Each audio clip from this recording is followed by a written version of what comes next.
तो हेलो दोस्तों, कैसे हो आप लोग। मेरे ख्याल से अच्छे होंगे। तो आ गया है बारिश का मौसम और हमारे गांव का तालाब भी भर गया है। लोग बोल रहे हैं कि तालाब के ऊपर से पानी आ रहा है, तो चलते हैं और देखते हैं। गाइस आप ही देख लो, पानी की इतनी आवाज़ आ रही है। गाइस थोड़ी देर पहले यहाँ पे कुछ नहीं था और अब देखो। तो गाइस उसके पास में सीढ़ियाँ है, तो उसके पास में मैं आपको जाके दिखाता हूँ। तो गाइस यहाँ से कुछ ऐसा दिख रहा है। गाइस बहुत जोर का बहाव आ रहा है पानी का।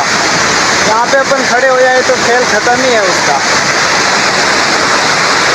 हमारे गांव का एनीकट है, जिसे हम भाड़ा कहते हैं। तो गाइस यहाँ पे सीढ़ियाँ भी है वहाँ पे जाने के लिए, और वहाँ पे भी सीढ़ियाँ है, लेकिन बीच में अभी बहुत पानी आ रहा है तो बहुत खतरा है। तो चलते हैं अब यहाँ से आगे।